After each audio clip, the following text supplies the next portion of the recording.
we should have a sense of safety in our homes. We should feel loved. We should feel like we belong. We should feel like we're worthy of positive things in a happy life. And children, through their experiences, sometimes they get forced to forget that. Welcome to the Sparkle Project.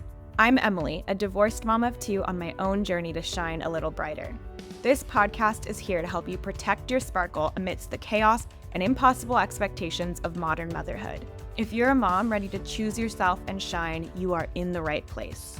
Let's dive in. Hey all, it's Emily. Welcome to the Sparkle Project. I am still getting used to saying that.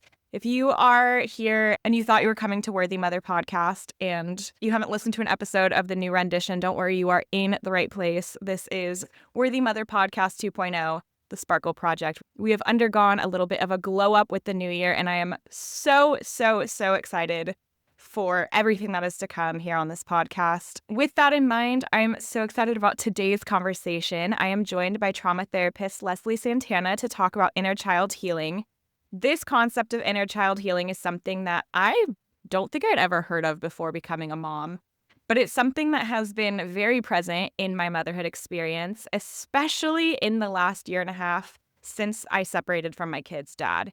We had been together since I was 17, so I have found myself in the process of healing and learning who I am and really learning who I want to be, often going back to kind of this younger version of myself. And I've just been embracing my inner child more.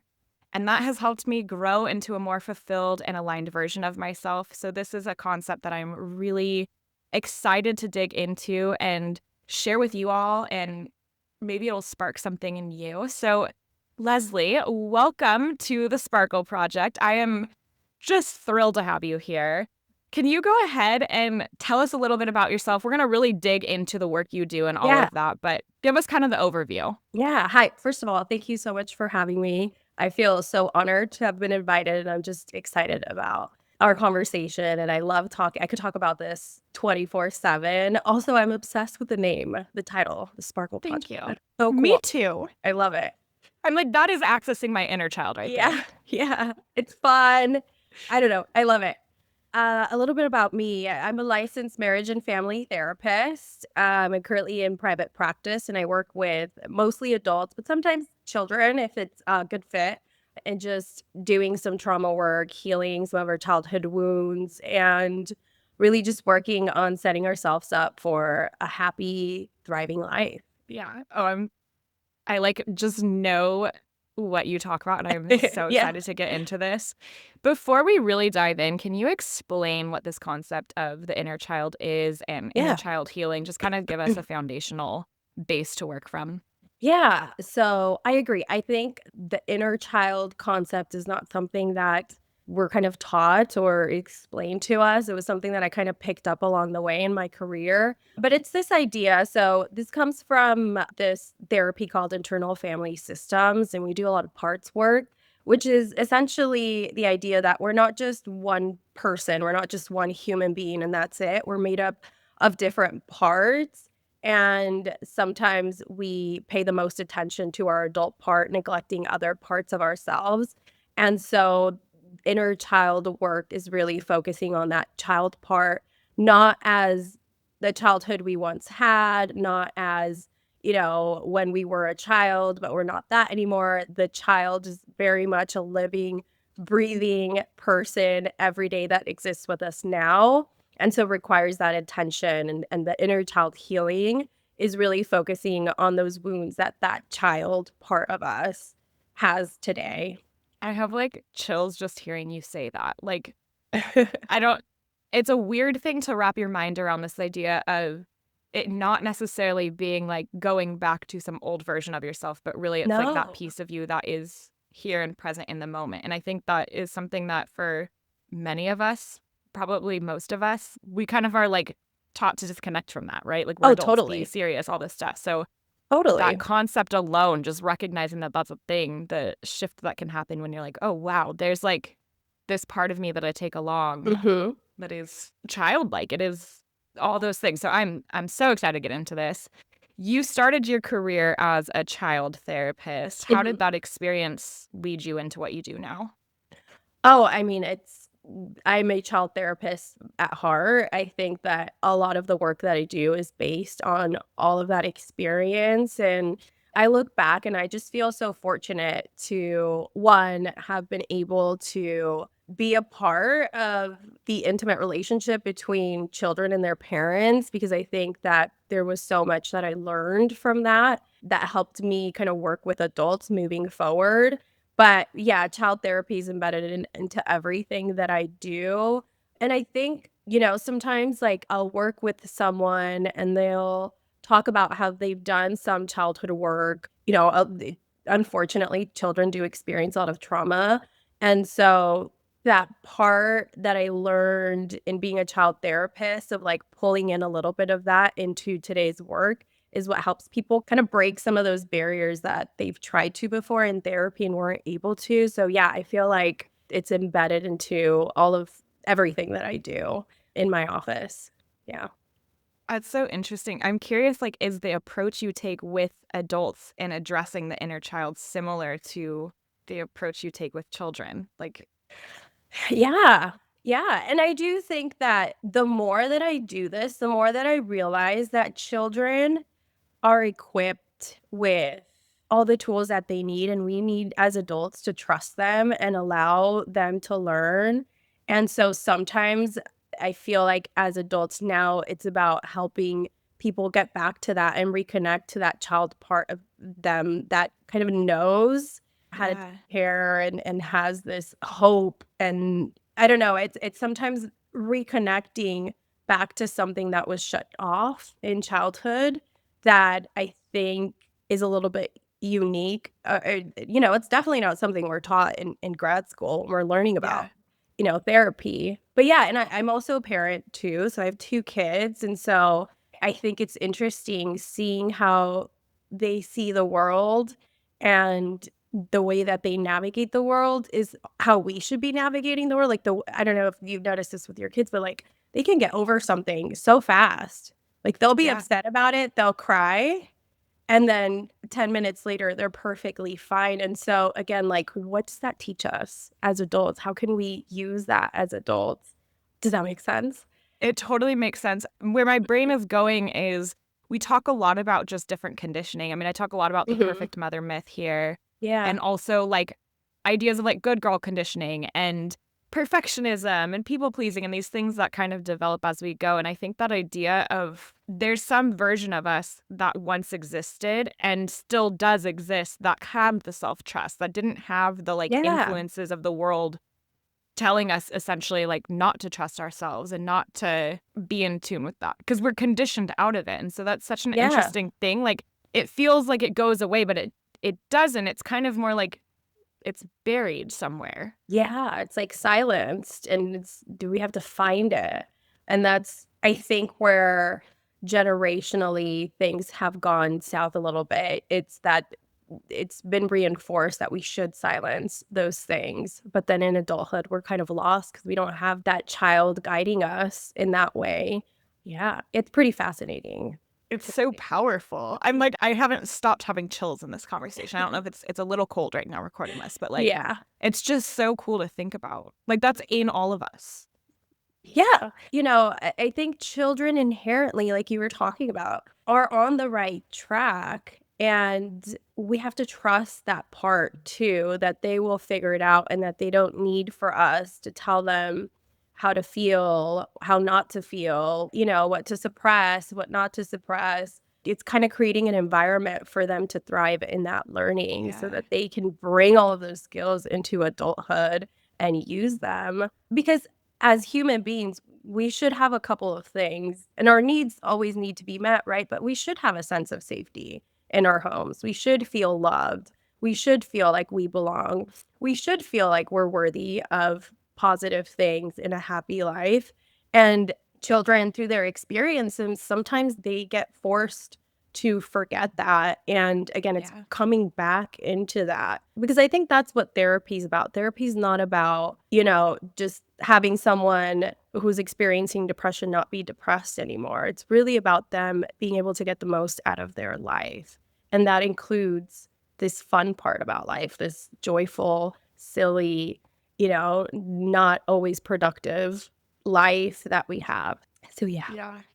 As somebody who is in therapy right now, and I had done therapy in the past, but I wasn't actively in therapy when I started the separation from my ex. Hmm. And I immediately got with a therapist, and luckily it was an incredible fit. And it's funny, Yeah. like that piece of it of like learning how to enjoy life has been kind of Yeah. the biggest thing, because I haven't been, my mental health is really good. Like Yeah. I've done a lot of work on that, Hmm. and all the things. It's like I wasn't depressed when I started therapy this time, but it was Yeah. the like relearning how to like enjoy life and like what that actually means for me. Yeah. I didn't realize that I'd gone my entire adult life not actually having access to that joy. And Yeah. I think that's a really cool like reframe of, it's not just like necessarily fixing deep issues. Like obviously there's Hmm. a place for that. There's a need for that, but it's also Yeah. like taking it from just like getting by and getting through life to like, no, we have the ability to like do this the way we want to and feel so good about it. Hmm. And that comes from the place of like tapping into that Yeah. kind of unfiltered version of ourselves that isn't conditioned into like all the shoulds yet. Mhm. Yeah, we deserve it too. We deserve the focus to not just be survival mode Yeah. or a space in between survival. Like, we deserve to get the most. Also, I think adulthood is very serious, and it's about responsibilities and getting things done and working and paying bills, and it's not just that though, and I think it's like a hard space to think for Yeah. yourself to get there, but it is possible, and I think it starts with really taking a step back and looking, like, how have your experiences kind of taken you to where you're at, and how can we expand more? And Yeah. yeah. Yeah. I'm curious what kind of patterns, or I don't know, just things that come up kind of frequently, maybe with in particular with moms that you work with, Yeah. that stem from either those unhealed childhood experiences or maybe even just a kind of a disregard for that part of someone's inner being, their inner child. Yeah. How do you see that show up in therapeutic spaces or just in the way they're living their life? I think it shows up in all aspects. I think in motherhood, it really is about, before we become moms, we have this idea of the kind of mom we want to be, right? And when we become moms, we realize that's really hard for me. I can't do that perfectly. And I think when you realize that what you would like to implement versus how you're showing up is not in unison, I think that really kind of you could take a step back and ask yourself why. Like, for example, if you want to be a super patient mom, which obviously we're human beings, it's not going to happen, but you're really struggling with that, you can ask yourself, well, why is this happening? And it might be from some childhood wounds, like maybe patient wasn't role modeled growing up. Something that I often see is like it's hard for us to connect with our kids at an emotional level. And sometimes that comes from, well, growing up, we didn't have anyone connect with us emotionally. And so we need to kind of address that before we can go and replicate that for ourselves. Because then when we get into engaging with our kids and like interacting with them, we don't have the tools. We don't know. And then we blame ourselves. Like, what are we doing? What's wrong with us? And it's much more complex, I think, than that. It comes from many, many generations before. Yeah, and it's about kind of reflecting, but I think also, like, the way we react and respond to our kids, if you're struggling with that, I think that's, maybe some reflection there to where does that come from? Yeah. The generational part of it, of how if something's not modeled to you, then you obviously probably won't know how to actually do it. Like it's never Yeah. been shown to you. And how if you think about that on a generational level, it's like, yes, that perpetuates. It clearly is going to, because the next person it's not modeled to as well, and so on and so forth. And I think that's a cool like way to think about kind of breaking that generational cycle, is like Mhm. going inward and healing that inner child and relearning kind of the ways to engage in those ways, Yeah. and then showing that to our children, right? Like it's like then they no longer have that experience of like not having someone connect with them because Yeah. we did the work. it ended with you. But I Yeah. think a lot of the way we were raised and the way our Yeah. parents or whoever raised us was raised and the way they were raised, they gave us this manual on how to parent. And this Mhm. manual is just already memorized in our brain so that we don't have to think about it and go back to it.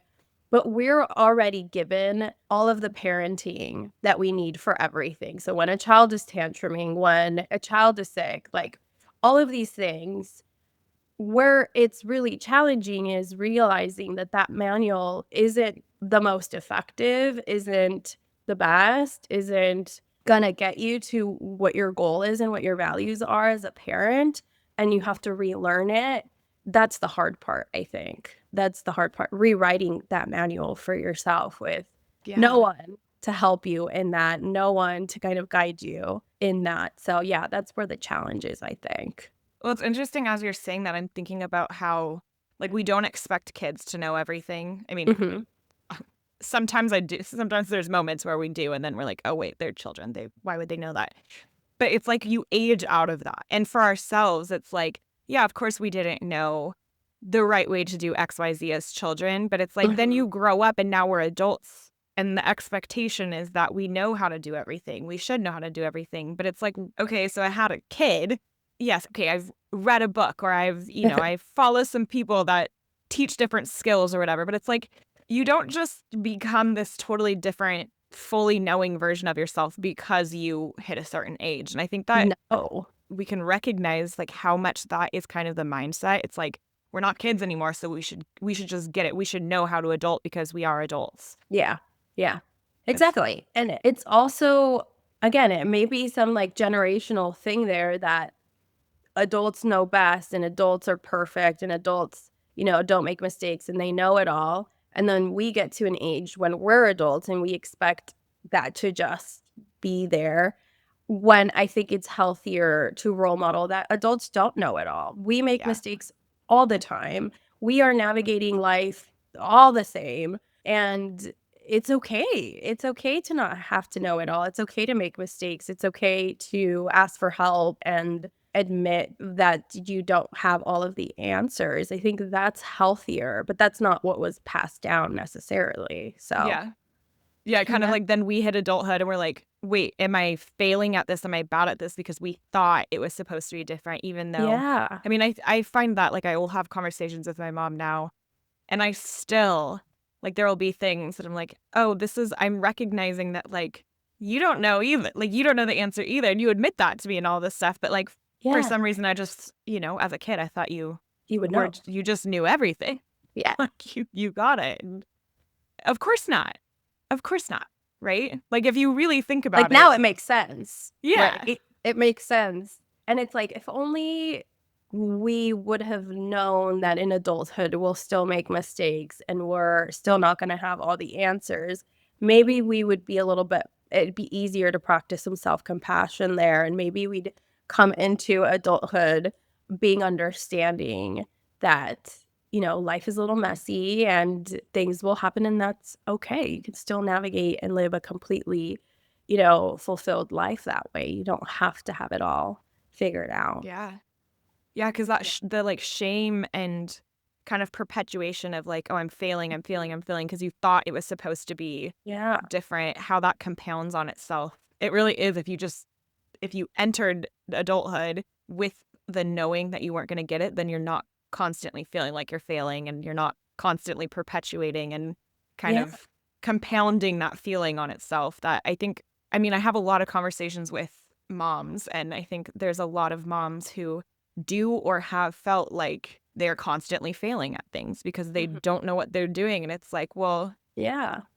what if that's just normal? But if it's not what you thought was going to be normal, it doesn't really matter. Like it might be normal, but you feel like you're failing still, and it just Yeah. that the impacts of that are potentially massive, right?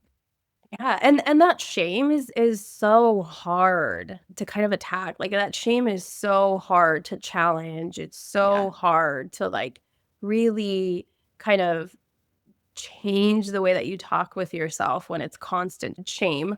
It's really tough, but I think it does come from well, there must be something wrong with me then. The problem should be me then. But yeah, I agree. I think it's confusing. It's confusing, I think, getting to adulthood and realizing all of these things, especially in parenthood. I mean, again, for whatever reason, you come into parenthood and you think that you're like, I'm gonna do better. I'm gonna be so patient. I'm gonna be so kind. I'm gonna be so loving. I'm gonna do this, this, and this. And then you realize, well, that's really hard. And I'm making mistakes and I feel horrible for making mistakes. It's hard to navigate for sure. It really is. I'm wondering if you can kind of paint a picture for us of what it Mhm. actually looks like to start nurturing or reparenting or just addressing Yeah. that inner child part of ourselves. In general, I think it just means inviting that child into everything that you do. Again, like just visualizing that that is a living, breathing thing that lives in your home, that there's your children that live in the home, but then there's you, your child part in there, and that child has needs all the time. I mean, I tell my clients this all the time. We have needs all the time. I have a need right now, you have a need right now, right? Like safety. You said it's a little chilly, right? So maybe like temperature change, and so really being attuned to what are those needs and having awareness. I think that awareness really helps in being able to communicate with your body. You needed to have some awareness to know that it's a little chilly for you. Hmm. Then with that awareness, you're informed of what your needs are. So maybe, the need is to feel a sense of security, a sense of belonging, a sense of, maybe you're in a space in your life where you don't know exactly what's going to happen or where to go, or you're making a decision. So maybe the need there is to have some sense of like support of like, I'm here, I will be here, whatever happens. Inviting that child into that space so that then you can meet those needs. In therapy, it looks a lot like inviting the child into the session too, allowing it to have a voice, and then through some like reparenting work, getting those needs met. Because for the most part, as adults, we're functioning pretty well. I'm curious what that looks like in a session when Mhm. somebody is inviting the child in. Like, it just sounds so Yeah. abstract or like a little bit, I don't want to use the word weird, but I Yeah. think that that's Yeah. probably somebody listening. It might sound a little bit like, what exactly do What you does that mean even by that? mean? Yeah. No, totally. And I think, like, that's a very common conversation that Yeah. I have is really kind of, we think that therapy is gonna look like this, and it's about being told what you're doing wrong so then you can go, and it's not. It's something completely different. I think the field of psychotherapy is also moving towards understanding that there are different parts of us, that we're not just a human body and that's it, that we have a physical part of us, an emotional part of us, a cognitive part of us. We have a part of us that's grieving. We have a part of us that's, silly. So yeah, what it would look like in therapy, it just depends the approach. For example, like in EMDR, you're kind of working through some of the difficult memories and what you got out of that. So like, if you were playing outside when you were young and you fell and you scraped your knee and you asked for help and nobody came, right? So the belief there was no one's going to come and help you, or you don't deserve help or whatever, right? So it would be working through that. More recently, I've been doing this psychomotor therapy where let me preface this by saying that our imagination is actually a very powerful thing. Like it's incredible what imagination research has done. They did this study where they like gathered some professional pianists that play the piano, and they had them imagine playing the piano. And then they did like an MRI to see what that looked like. And then they had them play the piano, like actually play the piano. And then they did their scans. And the brain activity was exactly the same, It's which is wild. insane, right? It's wild. Yeah. And so what does that say? Like, what does that tell us about the power of our mind? And it's that we don't need things to be actually happening for our brain to be activated. So in this psychomotor therapy, it's about creating this idea of like your ideal parent, for example, your ideal mom, your ideal father, your ideal society, your ideal school, whatever it is, and replacing some of those memories with the parent that you had, with the ideal parent, and allowing the body to heal from that. So if it's imagining the parent going outside and saying, "Hey, I'm so sorry what happened. Let's take care of this. You're okay. I'm going to protect you." Even just hearing that, it feels a sense of relief, right? Mhm. And so that child that's here with us right now feels good, feels that relief, feels those needs being met, and is like, okay, I can work with this. So it's about really replacing some of those traumatic experiences with healing experiences with the, Yeah. yeah, it's a lot of somatic work too. Yeah, really getting the body to, like, process it in that way. Hmm. I I mean, clearly, like, the podcast for 3 years was Worthy Mother podcast, but this Yeah. idea of, like, worthiness and self-worth and innate worth is very it's I'm very interested in Yeah. understanding that, and I think there's something that just stands out there is, like, even if you didn't receive that love and care as a child, Hmm. that doesn't mean you weren't and aren't worthy of it, and I think Yeah. that kind of, like, just rebuilding that because we as children, when we are treated like we're not worthy of something, Yeah.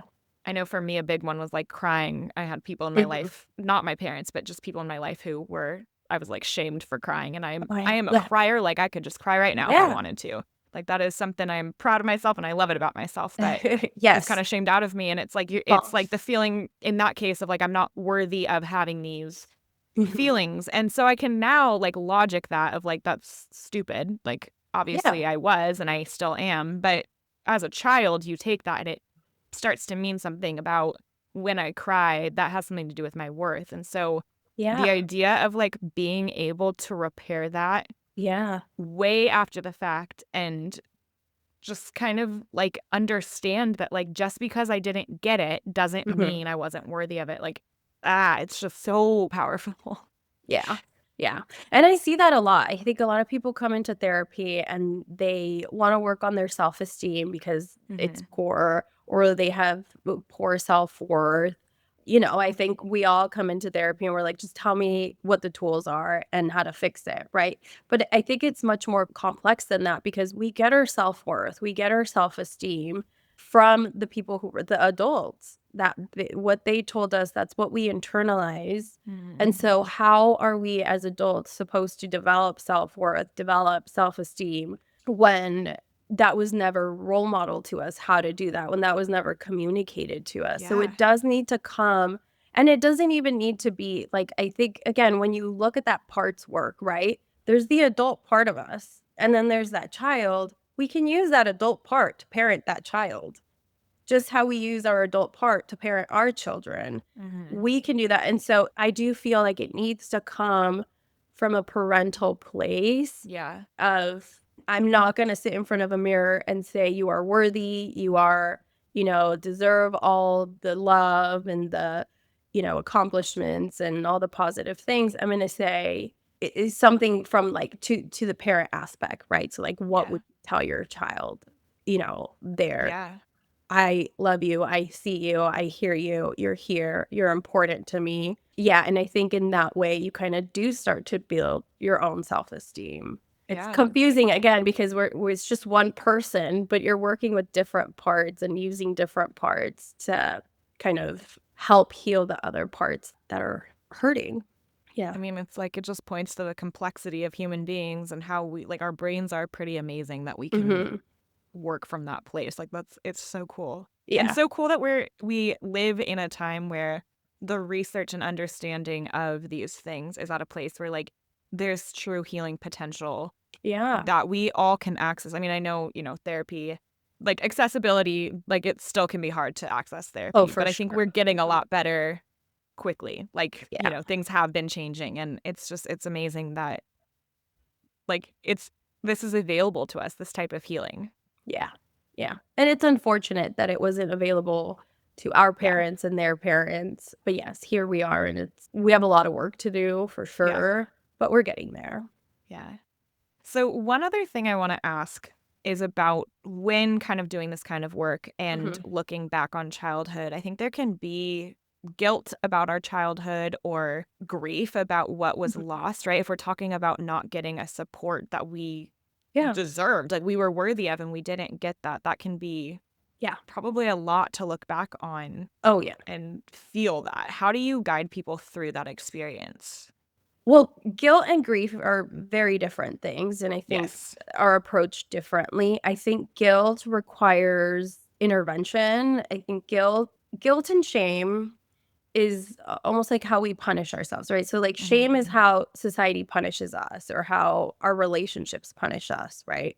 Guilt is how we punish ourselves. And so, why we're punishing ourselves maybe is important to take a look at and like because it's a value, right? So, you're punishing yourself for violating a value. Like, if you are, go out for a girls' trip for a weekend, you're going to feel a lot of guilt because the value that you have there is that you're present for your children and you're there for them and you don't abandon them, right? So guilt is approached, I think, a little bit differently. I think it requires some intervention there. Hmm. Um, Grief, on the other hand, grief has a seat at the table, at any table. Okay. Grief is welcomed, grief is witnessed, grief can always, always, always talk. Grief is welcome in therapy. I love honoring that part and allowing for that grief to be witnessed. It's different than guilt, right? But there's grief in everything. And I think sometimes we fight acknowledging that grief because we think it'll be too painful, too heavy, but we're carrying in that with us every day. There's grief in doing therapy, right? It's like as you're doing better, for example, maybe there's grief that you didn't get this when you were younger or growing up. So grief isn't just losing someone, it's constant loss. We're constantly experiencing loss. We experience loss of things we never had or opportunities that we never had, right? And so I think grief deserves to have that power, deserves to have that voice. It doesn't need to be changed. It doesn't require any intervention other than just to be witnessed. And I think that's something important in any kind of therapy is for that grief to have a space.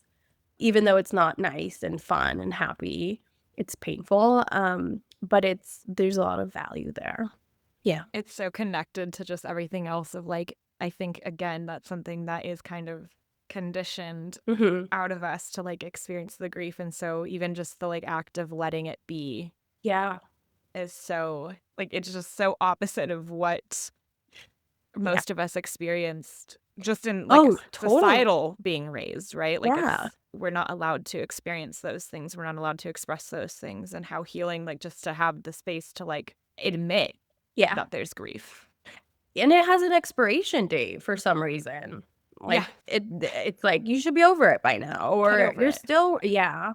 And so something that I say all the time, and my clients are probably annoyed from this, is that I always say this, notice the grief and then notice the relief, right? Because there Mm, is relief in grief, and yeah. there is grief and relief too, and that relationship is sometimes when we put words to it, we almost, like, allow our body to allow it to exist within us because life is constantly grief and relief, and it's not one or the other. We don't have to choose.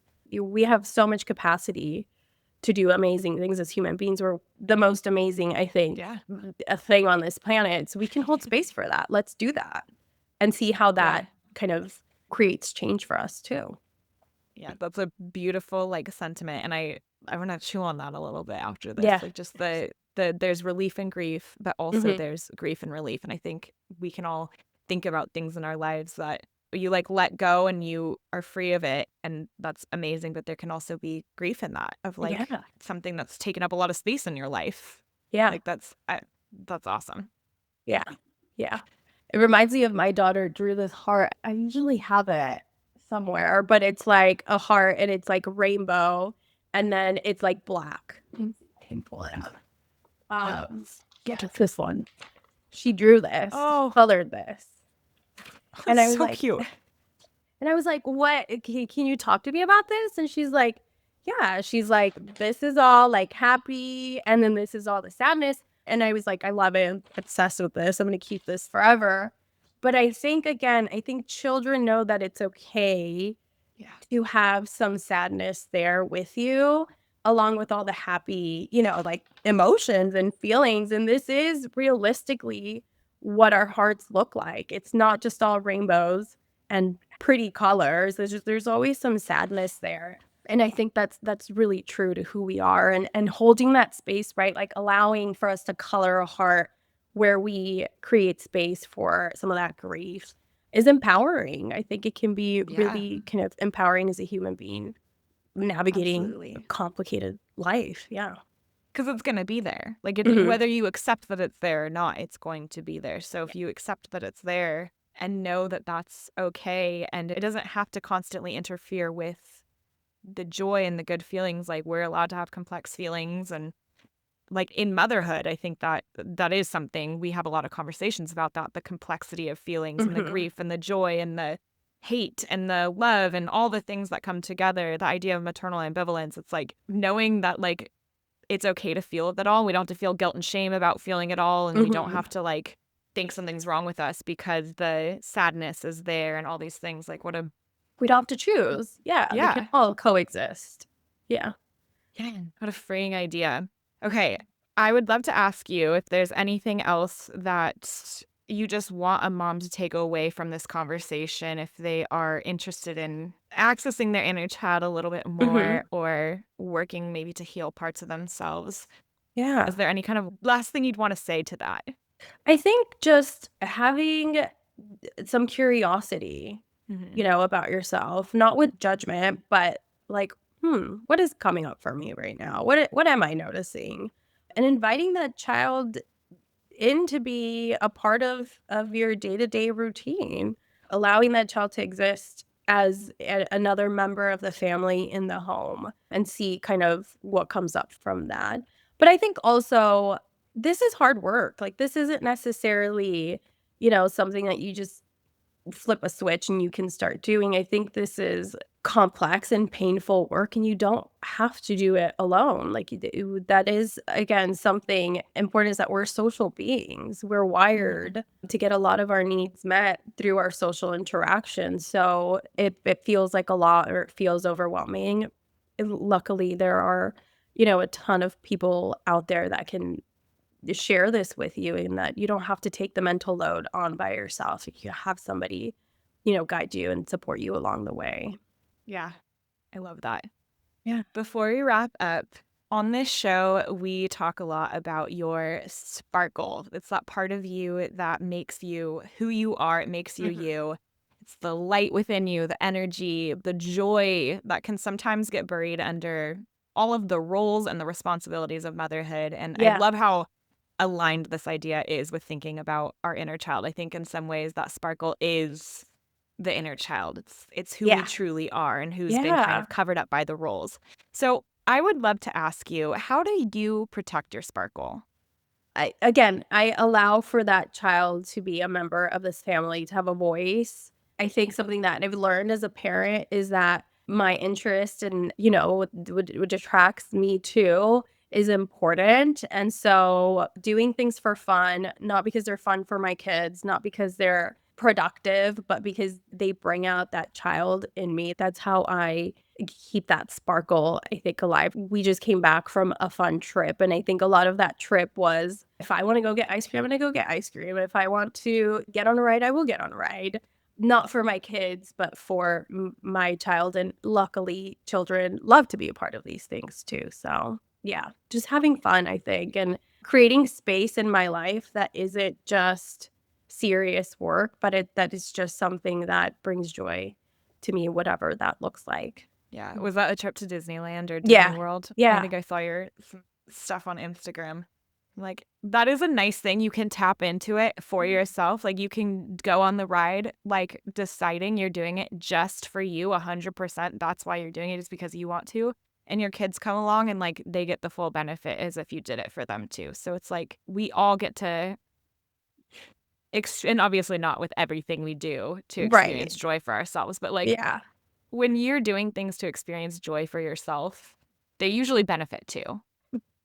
Yeah, because they wanna be a part of that. Like, children, they love to have fun, and I think if anything, they make it easier for you to tap into that, but we're working against a lot of beliefs that were passed down to us, so it makes us hard to, like, sit there and say, "Yeah, let's do that. Let's have fun. Let's do," let's be messy. Let's create something silly. So yeah, so a lot of, in that trip was like getting my kids to be watched by somebody while we went on some rides, and like there was a little bit of guilt there, and like this is supposed to be a family trip, but it was also so fulfilling, and it was such a special trip, I think, because we all allowed our inner childs to be there, and it was a lot of fun for sure. Yeah.